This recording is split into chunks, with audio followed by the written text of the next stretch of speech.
Hey guys, it's Derek with Molotherapy. Molotherapy stands for Movement You Love is Therapy, and today we're going to be showing you a couple exercises you can do at home, both seated and standing, if you're trying to improve leg strength, help with balance, and walk easier.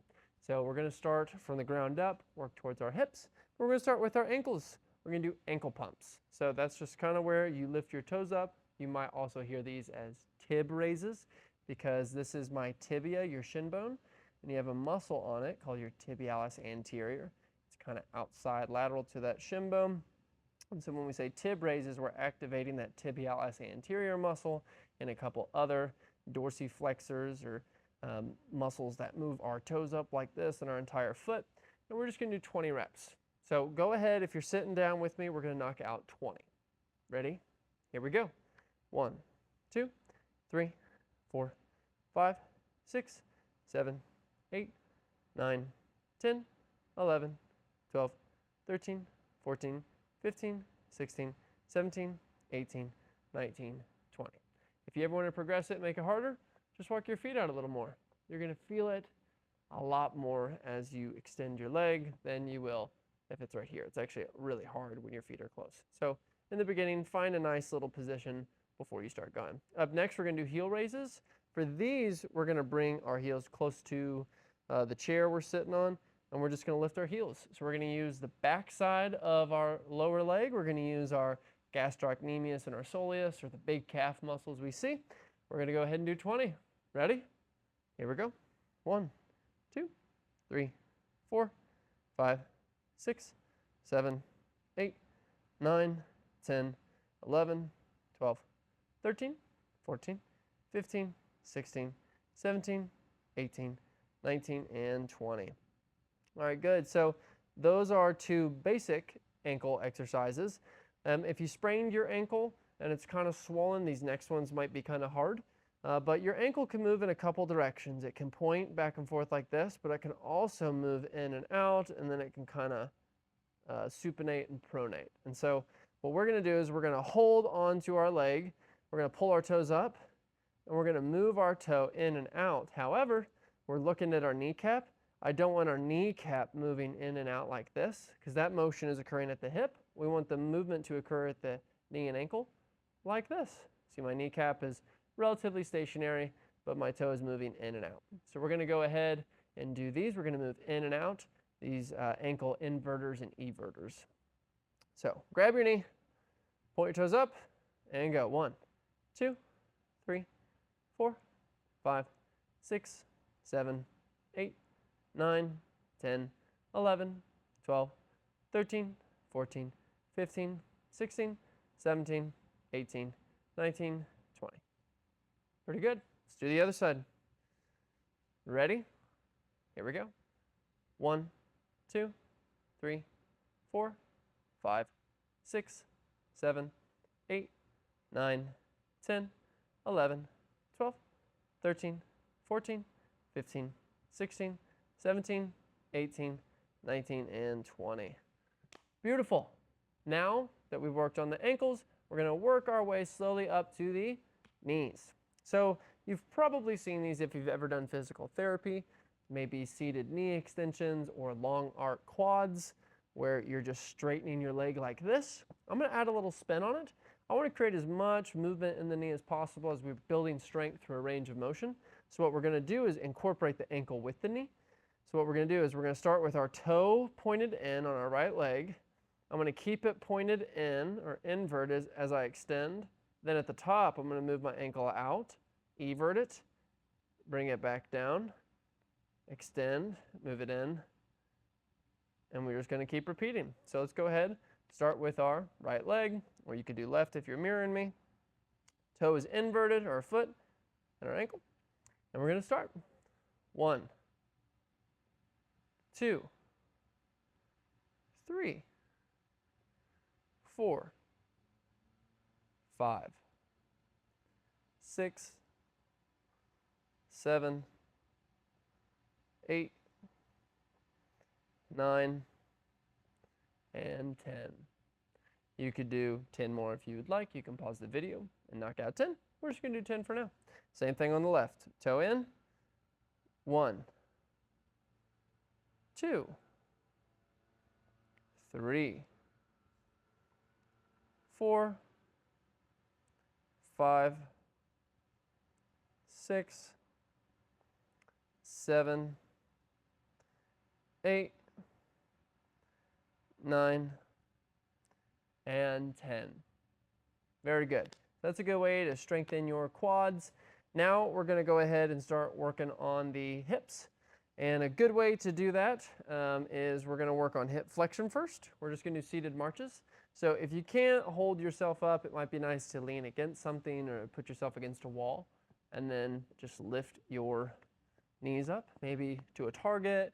Maybe you have a bar over that you're trying to hit. Or maybe if you're able to, I would prefer that you sit tall where you're at and then go. So I'm already shortening my hip flexors by sitting. And then as I sit tall, I move my pelvis forward. I shorten them a little more. So we're going to have to make our muscles actively insufficient, meaning we've contracted them and shortened them pretty hard, and then we're asking them to contract. So if you cramp here, lean back and do it. It's going to be a lot easier. And I'm not asking you to lean forward all the way because, as you can see, it's almost impossible.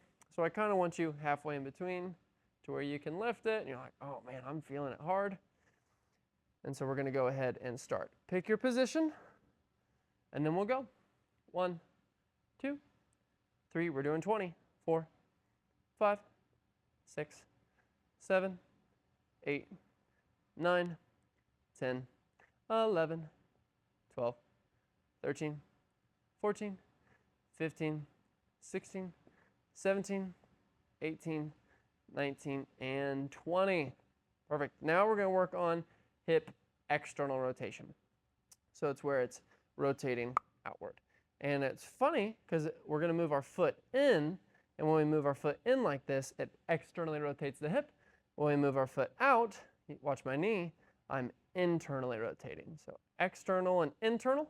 We're going to work on external first. The drill I like is get my feet pretty wide, and then I just try and touch my heel to the other calf. Ready? Sit tall. Let's do 20. 1. And I'm trying to not sway. I'm on a stool, so it's really hard.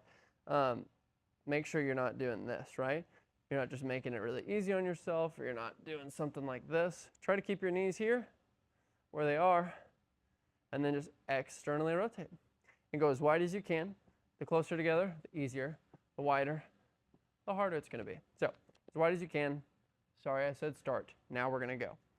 1, 2, 3, 4, 5, 6, 7, 8, 9, 10. We got 10 more. 11, 12, 13, 14, 15, 16, 17, 18, 19, and 20. Beautiful. Now we're going to work on internal rotation. The way we do that is we stand tall like this. We keep our feet as wide as we can, and we move our knees in like so. If you just had hip surgery and you have some posterior hip precautions where you cannot internally rotate, these are not for you. So otherwise, if you're able to, it's not causing severe pain. Try it with me. Sit tall and go. 1, 2, 3, 4, 5, 6, 7, 8, 9, 10, 11, 12, 13, 14, 15, 16, 17, 18, 19, and 20. All right, now we're going to work on the third degree of freedom at our hips, and that is the ability to abduct and then bring it back together and adduct. We're going to work specifically on adduction later by squeezing something in between our legs, but for now we're going to work on abduction, and so think of it as abducting away. Adduction is when you add towards the middle. All right, those are kinesiological terms. Kinesiology, the study of human movement. So you don't have to worry too much about what I'm saying, but if you want to sound smart to your friends, you can say, oh look, I'm abducting my hips, or adducting. So just fun facts for life. But we're going to go ahead and abduct, abduct away. We're going to do 20. Looks like this. 1, 2, 3, 4, 5, 6, 7, 8. Notice my knees, 9 and 10. Notice my knees are over my ankles. I'm not doing something like this, right? I'm not doing something like that. That's a little more rotation. When I keep my knees over my ankles, we're staying the same. Keep going. 11, 12, and 13, 14, 15, 16, 17, 18, 19, and 20. All right, perfect. Now, I have a yoga block. You could do a pillow. You could do a band, something just to put in between. I'm going to get my feet relatively the same distance apart as my knees are. I'm going to sit tall, and what we're going to do is we're going to squeeze. So we're using our adductors now. We're adding to the midline of our body. And we're going to hold for 3 seconds. We're going to do it 10 reps. Ready? And squeeze. 1, 2, 3. Relax. Squeeze. 1, 2, 3. And relax. 1, 2, 3. And relax.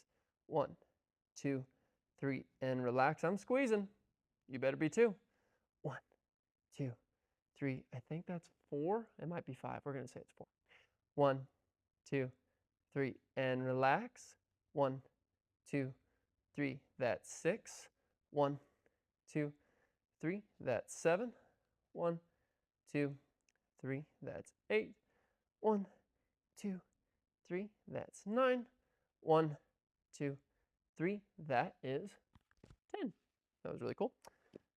And that is a really simple way you can do exercises while sitting. I'll post another video if you would like to do some standing exercises. But what that will include is standing next to something like your kitchen counter and then moving your hips, your knees, your ankles accordingly. See you guys in the next one. Derek with Molotherapy.